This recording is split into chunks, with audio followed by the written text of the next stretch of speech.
together and give a warm welcome to your host, Don Larson. Thank you, everyone. Welcome.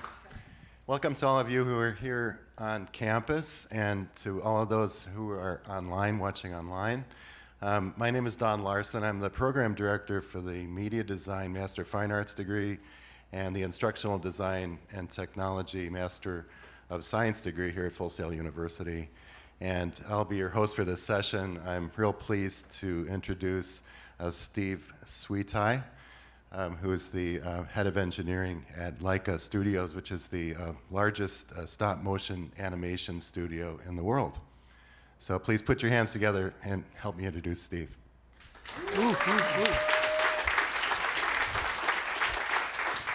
you, Don. And I especially like your Fireside cartoons. Thank you. Nobody will get that. Hi. My name is Steve Switaj. I'm a 92 graduate. Oh, sweet Jesus, am I old? I was in the first Hall of Fame class about 8 years ago, and I am currently the head of engineering for Laika Studios, the largest stop-motion studio on Earth. Some of you may have seen our movies, Coraline, Paranorman, Box Trolls, and our latest effort, Kubo and the Two Strings, which came out in August. Kubo has been nominated for 2 Academy Awards, Best Animated Feature and Best Visual Effects, which is almost a landmark for animated features. The last stop-motion feature to get so nominated was Nightmare Before Christmas in 1993, and we think that puts us in pretty decent company. Now, it's a little difficult to talk about how we do what we do in technology without giving you some background into what we are actually doing. So I want to play an introductory video from our CEO, a backgrounder. Laika just had its 10th anniversary. We're very happy with that. And I want to show you a video he created for our 10th anniversary, which will give you some background into what we're up to. Take it away. Looking back, I guess you could say the odds have never really been tilted in our favor. Conventional wisdom says this wouldn't and shouldn't work. Awesome! But here we are. In our 10 years, we've learned that not only are we filmmakers, we're engineers, city planners, electricians, and adventurers. We are a passionate group of artists who believe that the smallest details help tell the bigger story. Looking forward, we continue to evolve. Whatever your quest, it is now my quest too. Growing our studio, our art, our craft, our technology, and our ambition. I can't believe you did this! A lot has happened in 10 years, but we're really just scratching the surface. As our stories continue to expand, we'll take them to bigger, bolder, and more surprising heights. For a decade, we've been doing what some might call mad, what some might call magic. We call it Laika.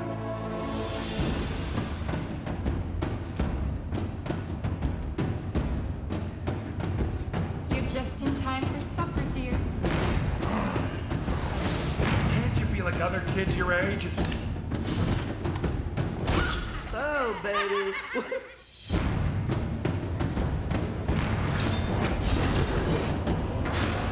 This is my moment.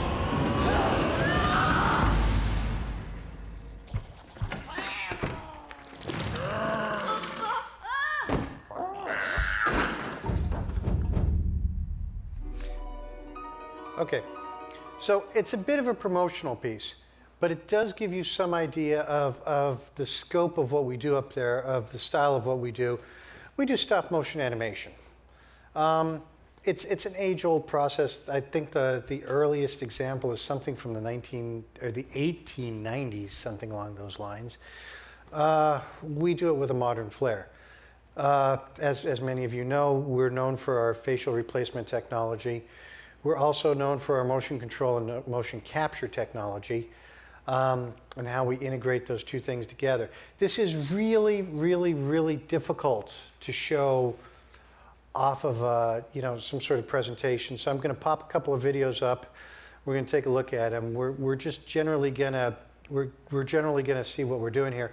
And then I'll answer a heck of a lot of questions, because I bet you guys have a lot of questions about workflow, about technology, about how we integrate our various little bits of technology, how it helps us, how it hurts us, where we find the advantages in the workflow, the work cost savings, and all that sort of stuff. But what you should understand first of all is the scope of what we need to do. Now, Kubo ran about 110 minutes. We shoot on ones, so we're shooting 24 frames a second, 1,440 frames a minute. We shoot stereo, so we shoot left eye, right eye, so roughly 250,000 frames in a movie, all of which we shoot one at a time with Canon Mark III cameras, and we capture into Dragon Frame software.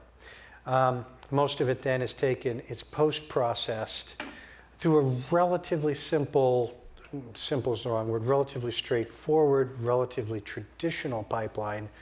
I'm not going to get into a huge amount of that, because that's sort of very traditional, very, very straightforward.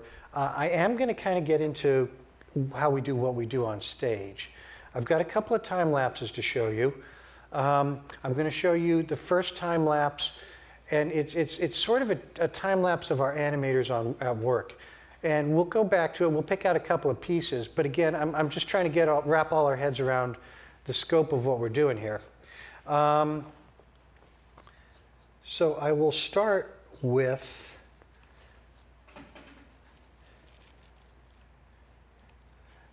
this little bit of animation. This is a time lapse. As you watch this, I want you to watch two things. I want you to watch the T-shirts on the animators for an indication of the passage of time. You'll see that we get about a second a day on some of these large sets. I also want you to look in the background, where you'll see a lot of machinery moving around. We'll get back to that in a second, but first let's wrap our heads around the bigger issue. It's also a cool song by Pete Seeger.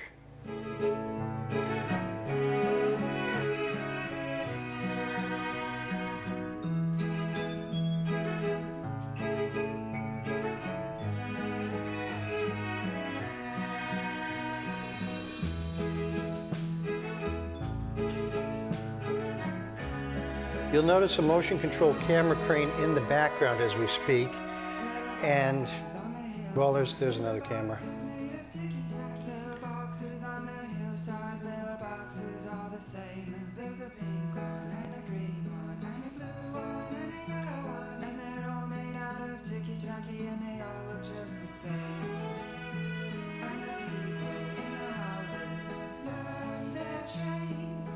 Now, this is a rather long cut. You'll see a lot of props and all go in.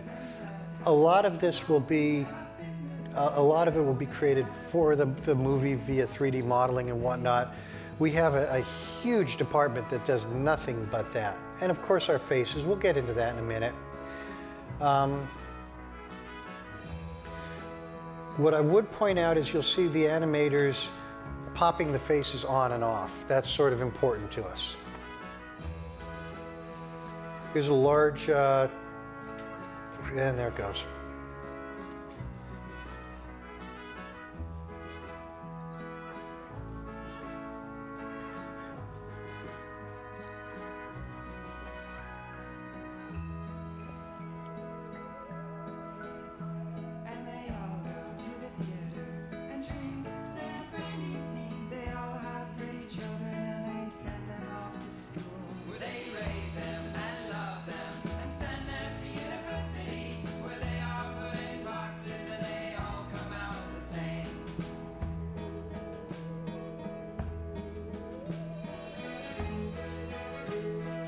You notice the huge crane in the background carrying this character. This is the Mecha Drill. It was, as of 2015, one of the largest animated props used in a production. We have since broken that record, but you should note the amount of sheer stuff that goes into something like this.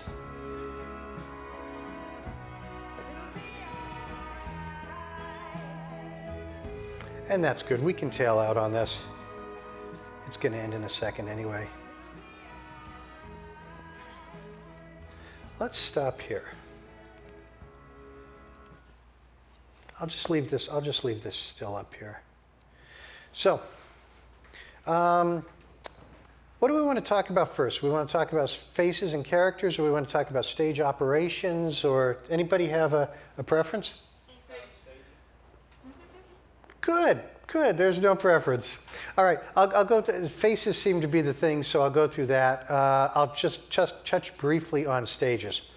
Wow, does everything move? One of the interesting things you'll find at Laika, if you compare our films to a film, and I won't bore you by just showing clip after clip, but if you were to compare one of our films to a stop motion film as they were 10 years ago, you'll notice a huge amount of camera dynamism in our films. Everything moves all the time. Here we have the Mecha Drill. It was a very huge machine, very huge puppet. It's being controlled by a motion control system, a large camera crane. Actually, this was a large camera crane out of Los Angeles. They used to do huge miniatures with this. You'll see down in the background, down in the bottom here, are various capture stations, witness cams. This rectangular thing at the bottom with the 8 knobs is a set of encoder banks. The animator actually puppeteers the puppet. We don't do anything with a puppet that's pre-programmed, or at least programmed without an animator. The animator controls the whole thing in real time. Sometimes we'll record a couple of channels, sometimes we'll play them back to ease animator load. But the animators are in control of it at all times. If you look at the Mecha Drill, you will see a lot of pieces, some of which are conventional model making. We have 3 machine shops. I have a rigging and motion control shop that I spend most of my time working with. There's a precision armature shop that has 3 CNC machines that does nothing but make these small armatures. There's another machine shop in puppets. We have 2 laser cutters. We have a water jet cutter. We have a full wood shop at our disposal. Most of what we do is CAD designed or storyboarded out. I'll show you a couple of pictures of that later. This goes into our fabrication shops, which make this sort of stuff. It then goes out onto the stage where it is mechanized and motorized. That's sort of my department, or at least largely my department. Without listing off a whole bunch of stuff. Does anybody know what hexapods are? Yeah, it's they make them here in Fab Lab. They're the things you put under motion bases. You see them in visual effects production. If you look behind the scenes, like there's a picture I tend to show of Life of Pi where it's got a rowboat on a hexapod. We have built 5 of them in-house. I know of other productions that have used them. To the best of my knowledge, they were all brought in from an external fabricator. We built 5 in-house, including all the hardware and the software. That sort of gives you a scope of what we do on stages. If you've seen Kubo, you'll notice the dynamic sets. There's a battle on a sailboat where the sailboat gets tossed in the waves. Those are hexapods. We have an upcoming film that I'm not at liberty to discuss very much of, other than there is a chase inside a vehicle that's rolling, and we've got cameras that follow our actual characters through there. The boat is rolling and pitching. It's on a hexapod that's rolling it and pitching it, and our camera is inside there running along the corridors with our characters. I almost said actors. Nobody cares about that. We will go to faces now. Everybody wants faces, right? We'll go to faces. We have, I'll show you another. We've got a large character. Did anybody see Kubo? Yes. Okay, we've got a large character in there. It's a giant skeleton. It's enormous. We're doing a full-blown, what we did for the SIGGRAPH presentation, we're doing that tomorrow for that skeleton. It is honking enormous. I have a little behind-the-scenes look at how something like that is created. It's a large-scale version of how all our characters are created. We'll start with a storyboard. We'll probably do a maquette or two. It'll go to Maya where it'll be 3D modeled, and then our 3D printing department will have at it. We have the largest precision 3D printing department in the Northwest. We are the world's largest user of precision multicolor in object printing, like printed as color. So we'll go through a modeling step on that. None of the material that you get out of this generation of printers will be finished, but we'll use it as a model. You'll see all this in the time lapse. They'll use that to make the large scale components, most of which is CAD'd out. All the pieces come out of water jet cutters and laser jet cutters and similar devices. It will be welded up into a frame. It will be installed on a hexapod, and it will turn into a puppet before your very eyes. So let me pull that up. Let me see, probably this one.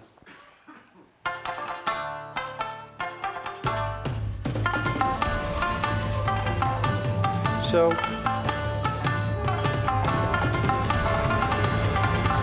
whoa, no. Hold on, Steve, back. That's operator error. Here we go.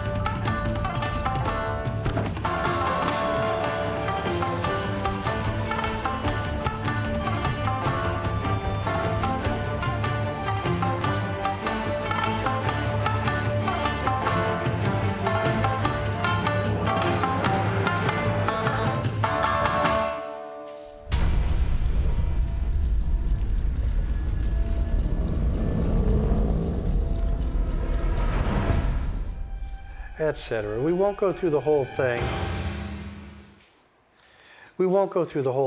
But I will scrub through it. I'm using this puppet because it's large enough to see the steps. So, we'll start with a storyboard. Often digital, often paper, strangely. People find it very tactile. We use it.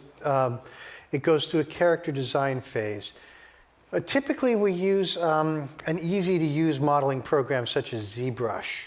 If we're doing a character design, electronically, we'll use ZBrush, something like that. Oftentimes, we'll actually make a physical maquette. We still have some old-school sculptors that like to pick things up and hold them. Either way, we'll scan in. We'll start creating a digital version of the puppet. Which will then hit some kind of 3D printing. We do a lot of facial replacement. We have printers of all this is a standard resin puppet. We have printers that do give us complete faces. I'll show you one of those in a moment. That will in turn become a puppet. Now, this is where most of our puppets stop at this size. This is about a 3-foot puppet, which is very large for us. But it gives you the basics of what we do with a puppet. You know, there's an armature in there which is mostly hidden. There are various RP parts. There's a little bit of hand sculpting, hand finishing, that sort of thing. This particular puppet, though, we needed 2 versions of. We needed the normal version, and then we needed this was a very large creature. We needed a very large version that the heroes could react with. So we went to the next step. This is a giant foam printer. Well, it's not a foam printer, but it is a foam CNC version of the same creature. It's finished out in pretty much the same way. It's detailed because you can't print foam to that level of detail. It's assembled into a skeleton. If you look carefully at this picture, you will see a lot of laser cut. You'll see a lot of CAD design, particularly in the breastbone area. You'll see where our armature has been very carefully engineered. The rib cages and whatnot are very carefully cut. We've got a laser cutter and a plasma cutter online. It will be assembled and integrated with traditional techniques for finishing models and sets and whatnot, standard paint and bodywork kind of thing that you'd find on any set or find at any movie. A whole bunch of mechatronics and animatronics will go inside. Again, this one is a little too large to be animated by hand. If you were dealing with a puppet that was the right size to be animated by hand, all of these would be friction joints.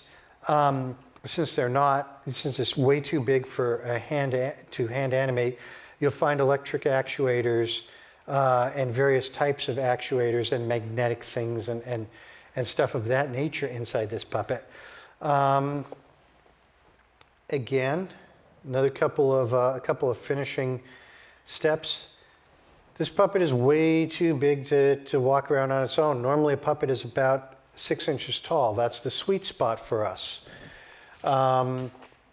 This is way too big for that. There's no way it could possibly move, so it is on what is called a hexapod, a Stewart platform. These are devices normally used to put under something like a motion base, a flight simulator kind of thing. We fabricate our own in-house. I think we're the only studio I know of that actually does this. We've fabricated 5 of them so far. And the whole thing gets assembled. You'll notice a whole bunch of animatronics around the head that are involved in moving the head. The arms are actually really posable. It will all be put under computer control, all under animator control. The camera that you see poking in there is a motion-controlled camera. It's a robotic camera crane. You can program a move into it. It will repeat that move as many times as you like. We actually had to build one large enough to reach into this puppet. In some of the time lapse, you'll see a camera moving around the puppets. This is the only way to do that. There's no physical way to move a camera smoothly enough in playback without using some sort of robotic systems. And we are the largest single installation of that sort of stuff in the world, we believe. If anybody knows motion control, the industry standard is a product called Cooper. We have 63 of these. The biggest competitor I know of had 11, and we bought them out. And then it goes through a conventional animation phase. You'll see animators climbing all over it, blah, blah, blah, and it ends up looking like a pretty believable puppet, actually. You would not think this thing's 18 feet tall. So, faces. We were among the first people to use, first of all, face replacement. Has been around forever. If you've seen, the earliest example I could find when I was looking this question up is from 1920. Somebody sculpted clay faces, a Frenchman, sculpted clay faces and baked them into porcelain, and he would replace them on the front of a doll to do facial expression. If you've seen Nightmare Before Christmas, you've seen this technique. Those were plastic resin sculpted faces. Nightmare Before Christmas was 1993, so they were hand sculpted and baked into a hard finish, finished by hand. Now, by the time Coraline came by in 2006, we were going to do the same thing. We were going to do hand sculpted faces, but we had a bunch of RP printers in the facility that we had been using for what we call the head core. If you take everything off of a face, if you take the face and the hair off of a puppet, you'll find this plastic structure underneath. It's got the eyelids, it's got the mechanism that holds the mouth and all that sort of stuff. We had planned to do the head core as RP, and we had planned to do the faces as conventional sculpted faces. But it turns out that 2 of the guys in the RP department, Brian McLeod, who has since won an Oscar for his work at Laika on face replacement, and Martin Mollier, decided to see if they could do the faces themselves as an RP project. And initially they didn't really do very well at it. They had trouble with banding and whatnot, lots of sanding. But by the time Coraline was ready to launch, they actually did produce a usable face. It was a blank face, it was a monocolor face, and it was a plastic powder printing. You had a face that was built up of powder layers that came out very brittle and had to be soaked in sort of like a super glue, a thin cyanoacrylate, which then hardened into plastic, and then it could be painted. This was really tedious. We had one poor woman. If you've seen Coraline, one of the landmark features of her face were a set of 6 freckles on each cheek. We had one poor woman who would sit down with trays of these faces and try to get those freckles in the same spot on an entire tray of faces, and they all had to intercut with each other. And I think she is almost off her meds now. And clearly this was not ideal. And we started experimenting with different ways to put color into our faces so that we didn't have to do that sort of finishing work. Now, some of our faces are still powder products, but we're dealing with plastic resins now. I'll show you one of our more advanced faces. This is if anybody saw Coraline, there was a creature called the Moon Beast, which was long. It was about that big. And it had, I believe, 61 body segments, all of which were rapid prototype printed segment on top of an armature that was built out of those little balls that come in the top of some roll-on deodorants. But all of our faces use a common strategy called face replacement to animate them. The faces, although the eyelids are movable, and certain features like the ears can sometimes go up and down and the hairline can go back and forth, but the faces themselves are rigid, and if you want them to change, you have to unplug a face and plug a new face in. So for every vowel, for every facial expression, there's a new face. And we tend to split them right about the eye line. There's an upper brow, and there's some 10 or 15 of those expressions, and there's a lower face, which does the mouth and the facial expressions. Now for Coraline, we had a library of about 8,000 faces, including doubles. 8 to 10,000 faces, it depends how you count. You know, is it a face whole or half or blah, blah, blah. And if you look at the Coraline animation, it's relatively, I won't use the word coarse because it was very good for its time, but it's straightforward. And as we started moving on, we have Paranorman, and we have box trolls. And by the time we got to box trolls, we did a little on Paranorman. By the time we got to box trolls, we started printing specialty faces for just 1 or 2 shots. Maybe somebody gets slapped. Maybe somebody does a really weird grimace that you're not using anywhere else. We'll print a specialty face for that. By the time we got to Kubo, we were doing specialty faces for many of the scenes. And they were literally coming hot off the press and onto the stage. And our printers sort of work like an inkjet printer. You get a tray full of faces at a time. The printing heads sort of skim across the tray, so you get 20 faces at a time, something like that. But we have an entire printing department that does nothing but last-minute faces. They're all designed in Maya. Our strategy is simple. You look at the storyboard, and our animators and our facial animators will sit down in a blank room and videotape themselves miming through the process. The audio gets recorded first. We do a scratch track, we bring in the audio talent, we cut the audio together with the sound effects, we put it all onto the storyboards. This gives us pacing. Pacing is everything in stop motion animation. Once we pantomime out the faces, figure out where the grimaces are, where the slaps are, the track readers and the facial animators will take that and they'll go through it all day long, 1 frame at a time, just go, when I did this. They'll go through and analyze every grimace, every little gesture, and the facial animators will animate the whole thing in Maya and try to do a best match to something we have in the library. We really like it when we match the library, but we never do, especially now that the director's involved early and often wants to make changes. And then then we'll take our facial animation and we'll slice it out, and we'll do, for the things that don't match the library, we'll do 24 faces a second. All our heroes are done that way. All our heroes are actually puppets. Starting with Paranorman, and then in Box Trolls, and then in Kubo, you're seeing more and more crowd scenes. We're starting to layer in our crowd scenes. You're starting to see CG characters coming in. They'll never be heroes. We feel that when somebody buys a ticket to one of our productions, they're buying stop motion animation. So we'll never use a hero, but we will use we'll never use CG for a hero. We will use CG for background characters. There are crowd scenes, there are dance scenes, there are things of that. We'll use CG characters for that.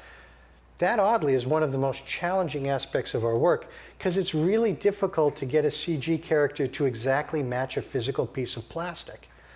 And they're tight, they interact with each other. The lighting has to match, the textures have to match. It's actually quite complicated. That's one of the more challenging aspects of what we do. But I'm getting away from the faces. We are the largest precision printing company in North America. We are the largest single user of precision resins, plastic resin printing. We are so big, in fact, that we have access to we have a favored nation deal with Stratasys, where we write our own low-level drivers for the printers, and that gives us voxel level control. I don't know if people are familiar with voxels. Voxels are 3D pixels. So we have our printers that can print in many different materials. This is a face done in 7 materials. There's a standard structural resin, and then there are finish layer resins, which are nicer. It's a finer finish. The printer steps down to a finer granularity, a finer step size, and the pigments in the final finish are smaller. This is a 6-color print. You'll notice not only is it color, but you can see things like translucence in the teeth, which we think is really cool. If you ever look at one of our characters, they'll have translucent ears. That's really quite difficult in a printed material. If you look on the back, there are always a couple of locator features that get you onto the head cast, and some very large magnets that hold you there. This was a total failure in that regard. More of these fell off our puppets, especially because the Moon Beast flies. More of these fell off our puppets than I care to admit. And when one of these, which may cost $1,000 or so, when you consider the time that went into it, falls to the ground, another one has to come out of the printer. Somebody tell me how long it takes to print a tray of 12 of these. And again, it's sort of an inkjet process, so there's no reason to print one. You print the whole tray. That's a 40-hour print. So what will happen when we had a new Moon Beast? Now, this is a large, voluminous face. Most of them are flat. We try to print as little as we can. We try to make them flat on the floor. Most of them will come out of a printer in about 5 hours. So if we break a piece on set, we can rapidly replace it. But that is a 40-hour print to get from the bottom of this thing to the top, and we do a tray of 12 at a time. We have 3 printers capable of doing this. So on a weekend, we always queue up a run on the weekend. Come in Monday morning, there are probably about 1.5 seconds worth of animation sitting there. These are all different. If you look in the back, you'll find an ID number, probably a scene number, probably a subset number that tells you the emotions on this Moon Beast, because there's a top face that has to match, and probably a human readable characteristic like breathing. The track reader has gone through and animated the faces. They've all come out of the printer looking like this, but smaller. So the animator just has to deal with the puppet. He gets what's called a dope sheet, tells him frame 1, the face is 9-14-11, letter O, small. And he plucks the face out and he puts it on the puppet, and that's what he uses for the face. This is a blessing and a curse. You know, some of the animators really love it. Some of the animators really hate it. Some of the animators really liked doing faces. And I do feel the loss. But there's just no way you can work at these resolution levels if you have to sculpt the thing yourself. Now, Aardman does a little bit of that. We have a lot of people from Aardman, and I really like their strategy and their style. They sort of cheat. They do it half and half. They actually do a negative mold of the face. If you can imagine, I've pushed this into some sort of plaster or something. They do a negative mold of the face with the same process we use, and then they push clay into it. And then they pop the clay off, and they put a mating piece on the back of the clay, and they pop it onto their creatures, and then the animator does a final sculpt. They tried doing it our way. They had a film along the way, Pirates. I loved it, but they were left a little cold. They sort of went down this road. They were left a little cold by the face replacement they were using. Their animators hated it. So they're back to clay. So that's how we do faces. And you know how we do motion. And I'm hoping you guys have a lot of questions. But before I get to the questions, I will answer questions about technology, honest. But before I can do that, if you'll humor me, I want to spend 5 minutes talking about getting a job because I feel it's important. I am a Full Sail graduate. I went out to LA with a whole bunch of Full Sail graduates, and some of us were quite successful and some of us not so. And I feel whenever I come back, and I do so regularly, that I just want to speak for a moment about the mechanics of getting work and surviving in the industry. Now, I was a farm boy. I grew up in a rural area, and I understand produce. So we're going to talk about apples. Some of you have seen the apple speech. It's legendary. There are two kinds of apples. There are apples that you cook with, and there are what are called hand apples. Hand apples are apples that you're supposed to eat raw. This is a Golden Delicious. It's a classic cooking apple. It works really, really well. It doesn't get mushy when you cook it.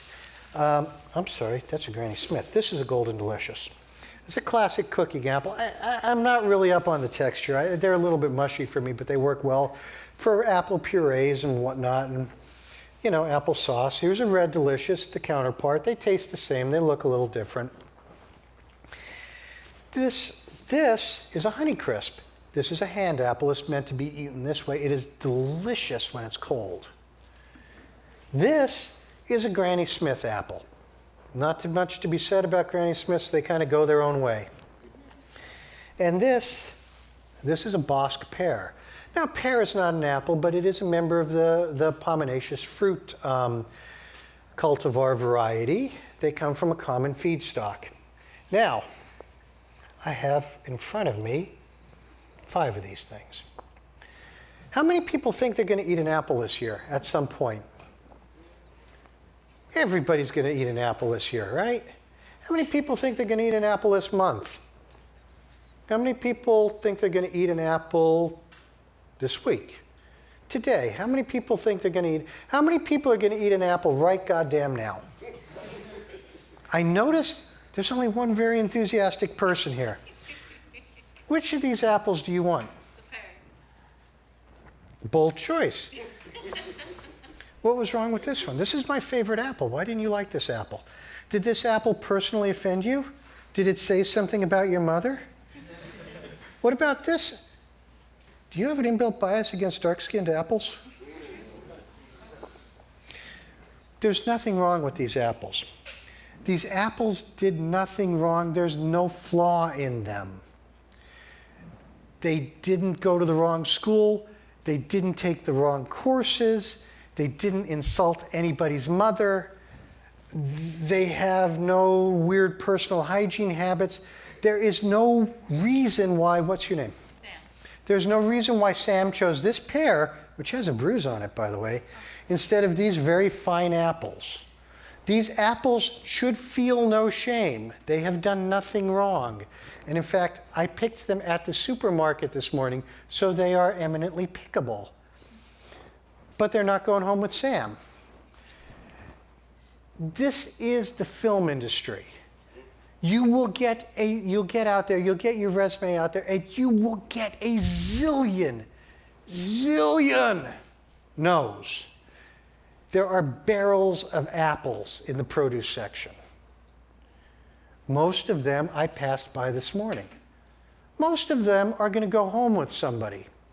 It just wasn't their time. I needed something very specific about my apples. I needed 5 separate apples. Sam needed something very specific about her pear. This is going to be your experience. The toughest thing to deal with in this business is all of the no's. It's soul crushing. I've sent out so many resumes and nobody has called me back. Nobody gives a crap. That's not the case. You just weren't the apple today. You have done nothing wrong. It shouldn't be, yes, you can shine yourself up. There's nothing wrong with that. You can figure out whether you're selling yourself right. Maybe you can try to roll yourself to the front of the apple cart. These are all good things. But do not take it personally because it is a business. And somebody just needed 1 apple today. And they needed this apple because they were cooking something that needed that apple. And the rest of the apples didn't do anything. That's all I have to say about that subject. It is an incredibly extended, painfully stretched out metaphor. But you're going to get out there and you're going to send out about 100 resumes like I do, and you're going to feel like these apples that nobody is ever picking up. And if you take it personally, it's over. So don't do that, okay? And with that, I throw the floor open to questions. Sam, you put up with the apples. I'll take you first. I just have a 2-part question. Yes. So when you're animating, Yes. if you mess up one frame, you start Yes. over, right? No, you have cutback. Cut back.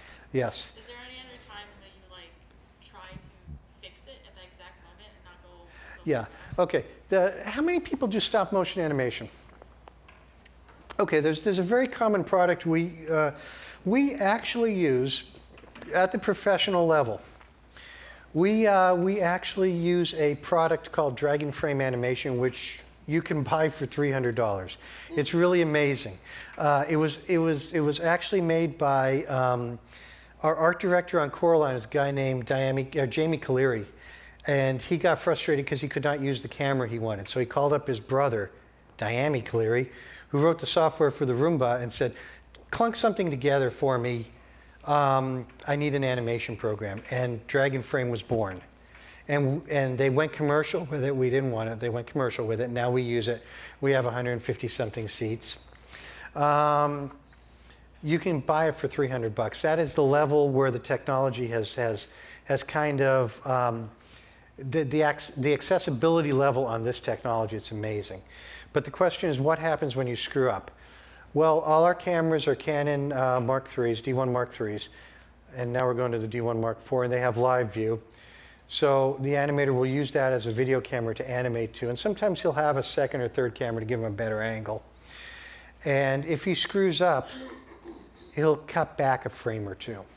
They'll just hop back. They'll try to reposition the puppet as best they can. They hate doing that because you get flagged in dailies. There's a little mark of shame that comes up at the beginning that tells you what the shot number was and whether there were cutbacks. Back in the days, it got before digital, it got to the point where on Nightmare Before Christmas, they were cutting back. They had a firm rule, no single frame cutbacks, and if you had more than one cutback in the shot, you had to pay for it by bribing the editorial department. There was liquor involved, you know. But that was film. Film it's a pain in the ass to cut one frame out of film. If you look at if you find an old videotape of Nightmare Before Christmas, look for the splice line. You'll see it run about 7/8 of the way up the frame. And that's where film splices are put together, because there's a little tiny bit of overlap that you can't quite get rid of. And in a very challenging scene, if you know where to look, it'll go boom, boom, boom, boom, boom, boom, boom, and you'll see it up there. It's endless cutbacks. But now we do it digitally. And it's still a pain in the butt because you have to get everything back into position. But you can do it. So. Sir? I technically have 2 questions. Yes. Two. Yes. Yes. First off, when you're designing the films and whatnot, like Yes. characters and all that. Yes.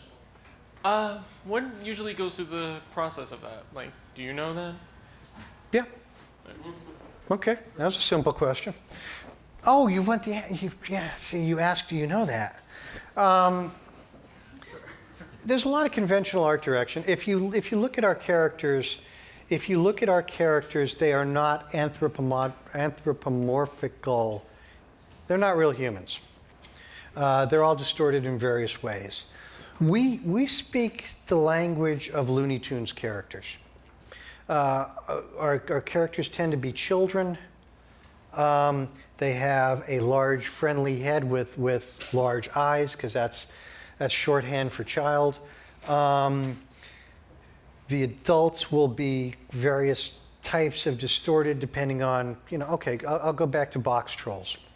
How many people saw box trolls? We had several character actors, if you will. Snatcher, who's basically the child catcher from Chitty Chitty Bang Bang. I don't know if anybody caught that reference. By the way, Patrick Stewart was the voice of Snatcher. The guy is just insanely funny. He's just like this funny animated bald guy who runs through the stages doing English voices.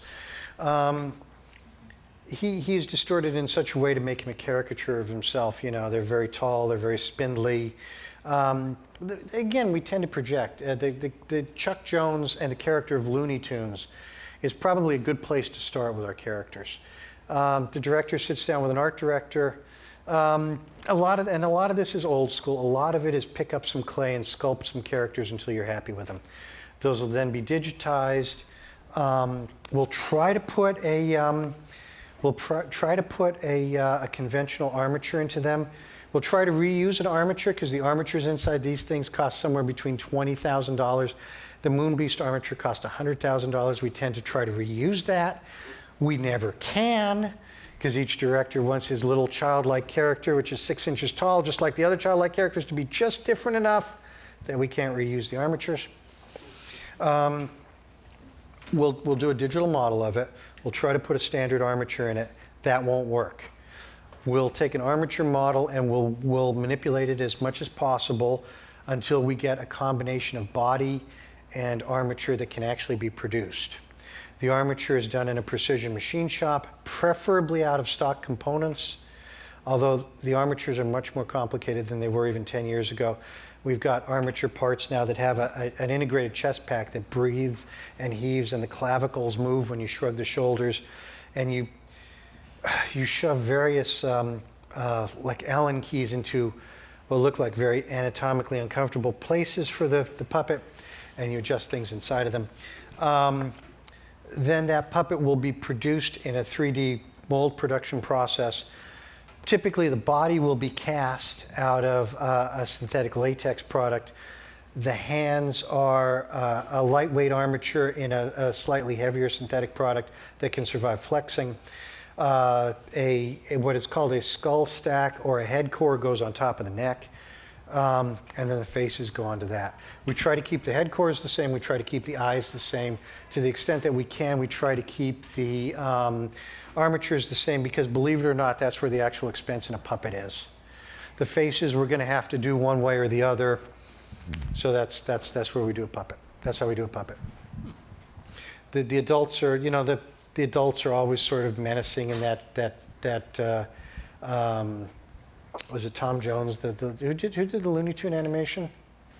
I actually don't remember. Jones. Anybody know Looney Tunes? Jones? Chuck Jones. There you go. And that second question, are you taking home those apples? Because if you aren't, I will lovingly take them off your hands. The apples are yours. Sweet. She got the pear. Yes. Including that one. You have to take that one now. It's like when you give away furniture. You can have the couch, but you have to take the chair.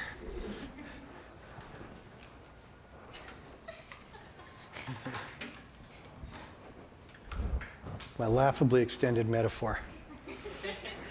So I also have two questions. Yes. One of them is, have you ever worked with Michael Winslow? Mike Winslow. He's a voice actor. Stan Winston? I don't think I've ever worked No. with Mike Winslow. Okay. Who is Mike Winslow?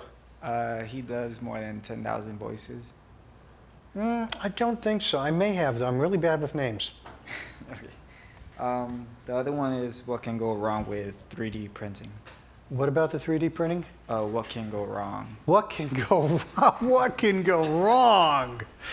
Oh, Jesus. So, you know how frustrating it is when you have to print an envelope from like Word?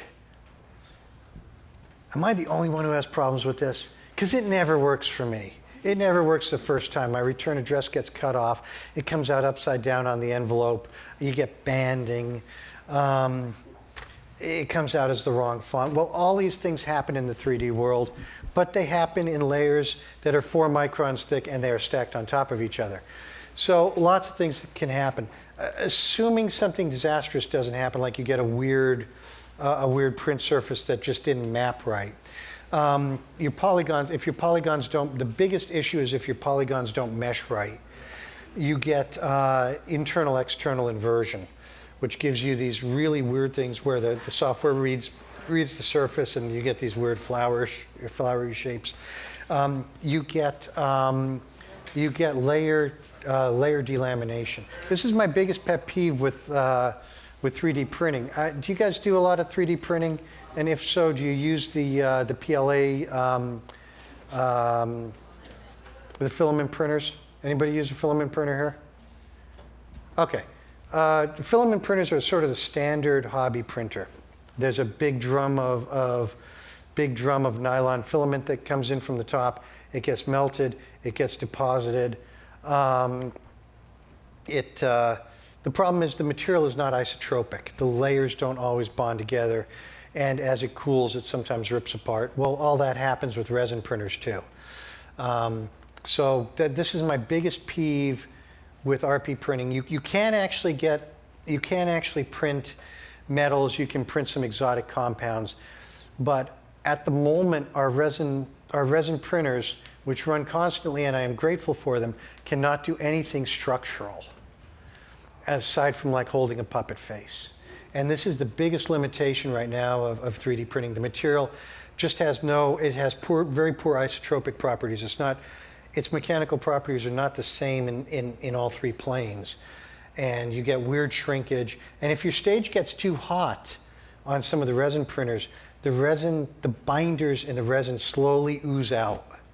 And Portland doesn't get too hot, but it does occasionally. We had, this summer was in excess of 90 degrees for months at a time. And we did fight on some of our older printers that are doing the faces. We fought the resin coming out of the faces. You'd get like these patches and splotches of the resin coming back out. Dimensional stability. The material tends to dry and cool and shrink in various ways. Dimensional stability is not particularly good yet, but we'll get there. And you get layering, you get banding in the material. We have an entire department that does nothing but have people just do a final sand on some of our faces, particularly the powder faces, to get rid of this 4 micron banding, which you would normally not photograph, but as our faces get better, our storyboards get tighter in, and we're on macro all the time, and you're photographing a thing the size of a golf ball, and now people have to sand constantly. And we get repetitive stress injury on that. Believe it or not, right now we're dealing with 2 workers' comp injuries from people having to sand faces. Yeah, we only let people do 1 show. If you're in our face department, I don't care if you liked it. I don't care if you want to do it for the rest of your life. You are limited to 10 months in our face department on the face prep because of the repetitive stress issues. Sam. The ocean in Kubo, is that CGI or is that some ocean? The ocean in Kubo, how was that achieved?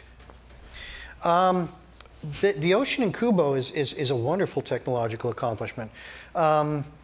Like I said, I told you we do everything practical. Well, the ocean in Kubo is no different. It started as a it starts as a practical implement, as practical as possible. One of the themes in Kubo is the world is made of paper. You know, he's got the origami skills. So we started with an ocean made of paper and built mechanisms under it to move it around, and we had these weird cyclic mechanisms. If you guys go on YouTube, I have the effects breakdown, and I could probably find it for you, but if you go on YouTube, you'll see all these weird cyclic mechanisms to make this paper ocean move. Well, that won't work for production because it's not big enough and you can't really map it. But we actually had a guy, the same guy who did Life of Pi, he wrote the water shaders for Life of Pi. He came up to us after Rhythm and Hues crashed, and he wrote water shaders to match our paper ocean. And that's what we used. So yeah, it's an ocean, but it's paper. And then the boats, there's this extended fight sequence that happens on a sailboat as it's trying to cross what we call the Long Lake. The boat is on a hexapod, so it's free to move in 3 dimensions. The camera, 6 dimensions, 6 degrees of freedom. The camera's either rigged to the boat on its own little machine, or it's on an external machine, which is also free to move in 6 dimensions.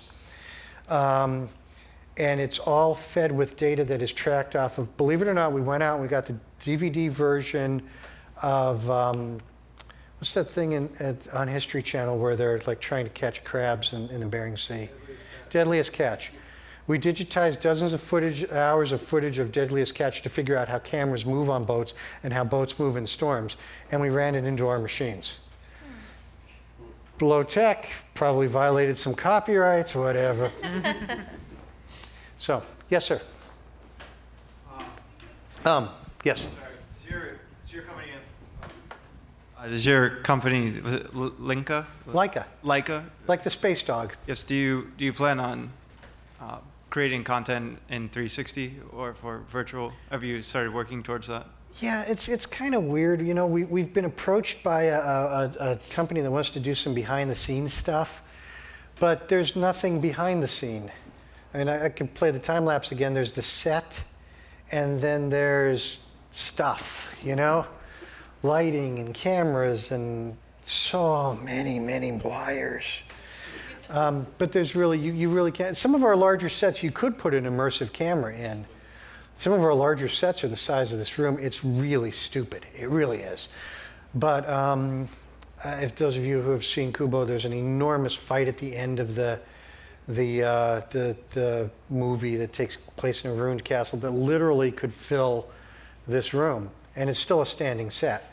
They won't let me take it off the stage because they use it for tours. But you could literally put a camera in there. But wow, we're trying to cut down. We don't mind building the set, but the problem with a really big set is it tends to imply a really big action sequence with a lot of characters, a lot of extras, and we can only do so many of those when you're doing, you know, a couple of seconds a day. Going back to the time lapse I showed you, I don't know if anybody keyed in on the T-shirts that were constantly changing. A good animator gets about a second and a half a day on 2 interacting characters. So if you need a really big scene, the last thing you want to do is like populate your world. It's no. The short answer is no. I could have just said that, but I like to hear myself Sounds talk. like there are many challenges. Yeah. It's not a good technique for that kind of venue. A pure CG technique is better. In fact, it's ironic because we've been accused of having pure CG. I don't know if anybody's seen our product over the years, but again, some of it is getting really, really excellent, really fluid, to the point where it doesn't look like stop motion anymore.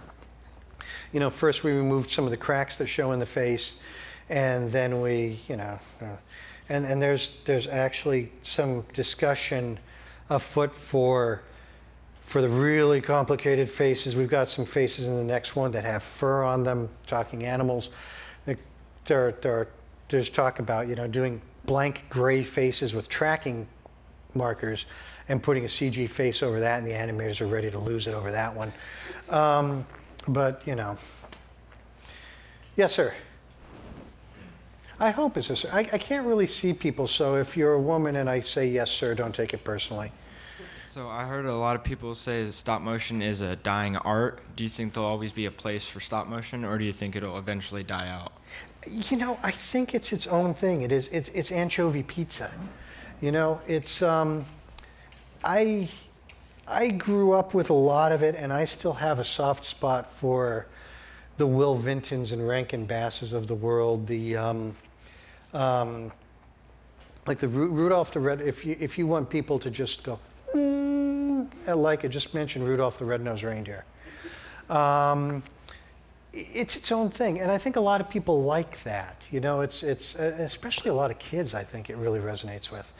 It resonates very, very well in Europe. It's an acknowledged art form.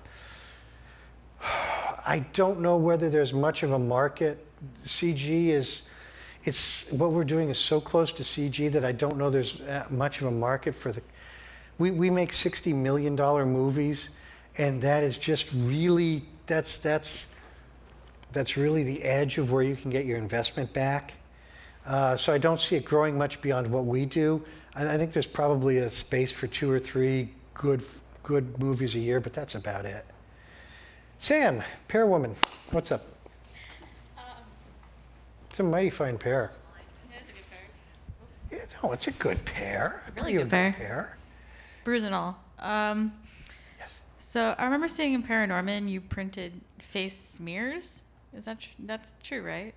Yeah, I think there are a couple of segments in Paranorman where characters talk to themselves through a mirror, and I remember seeing like faces. Like yeah, there's like a face on one side of a half silvered glass and a face on the other. It just like is printing and like modeling smears. Is that? Oh yeah, all that's. Is that difficult? No, to, like, the face modelers love that because it's different. I have one. I have all the early RPs from Snatcher and Box Trolls, where he's allergic to cheese and he eats like the world's stinkiest cheese, and his head just distorts in 30 different directions. And I have all those in my office, and they just love that. You know, like when characters get slapped. I mean, it really is a Chuck Jones moment if you stop these. If you stop, you know, if you freeze on it and you look at it, the faces are all like. They love that. That's like one of the few original things they get to do. Is your hand up? Yeah. Yeah. I watched when I watched Kubo. It confused me for a little bit because I didn't realize it was stop motion until I don't know what scene it was. But my question is this: do you know a lot of? I'm in computer animation. Mm-hmm. Do you know a lot of or any computer animators that decided to switch from what they're doing to the practical side of it? We actually do. We have the animation community is really small. It's small and incestuous because we all know each other, and it's multinational. And there are people who tend to specialize in the physical stuff, but there are also people who go back and forth. God, I just wanted The Little Prince. I know the guy who directed the animation and did a lot of the animation for that, Jamie Cleary. And Jamie works both sides of the fence. He does stop motion animation, and he's an incredibly talented paper cutout. He's like the go-to guy for paper cutout animations. He did all the UPS commercials from a few years back. So it's kind of like, I think once people get the bug, and that's their art form, it's like the difference between color photography and black and white photography, and you know, some people are really hard-headed and they do their own platinum prints, but it's all sort of the same, you know. We're the platinum prints people. You know, we are just stupid sometimes. So if you can do platinum prints, yeah, you can probably run black and white Tri-X through your, yeah. So. I was wondering, do you guys have like an art station or some kind of gallery where we can see a lot of the stills of your work? I know, and it's sort of fascinating. We just released all of our effects breakdowns. where they sort of pull back the curtain a little bit and they show you layer after layer after layer as it all goes together. They just released about 10 or 11 of those on YouTube. We just had what's called the bake-off for the Oscar visual effects category. And so we prepared materials for that and we put them up on YouTube. But that's about that, and some of the stuff at the end of the reel. I think that's about as far as they go toward pulling back they sort of like the management will pull back the curtain, but they don't really want people tromping around back there because it ruins the magic. I think there's one guy in the back who's been holding up his hand forever. Yes, hi. Have you invested or done any research into the sculptable 3D materials? We've for printing. God, if it exists, we have used it at some point. I'm not aware of exactly what material you're talking about, but we do have material. We do have printers that will work in various. What's the rating of hardness? Deniers or something like that. We have printers where you can start on a solid, rigid resin, and as you move through the part, get a very flexible plastic, a very rubbery elastomer, and come out the other end on a completely different colored material that's a completely different physical consistency. And we're screwing around with that for some of our long, snaky creatures. I'm not aware of anything that sculpts on set. We try to get away from that. We try not to have any of that sort of stuff on set. There's just too much to work with. And like I said, the animators would love to do it. They'd love you to just they'd love to just have you put them in a box, shovel food and money under the door, and come back in 6 months for the shot. But the reality is that the faces they sort of have to be pre-made. Aardman might do something like that, though. I know Aardman screws around with trying to get mileage out of both the RP world, but still like material that you can leave fingerprints in. So. Let's give him a big round of applause. Why am I clapping? So. I just have a little housekeeping. Thank you so much. I'm glad you all came. Just make sure you leave down the middle and to the right. There's a monitor here. Steve will be able to meet you right outside in the hallway if you have any further questions. Thanks so much for coming.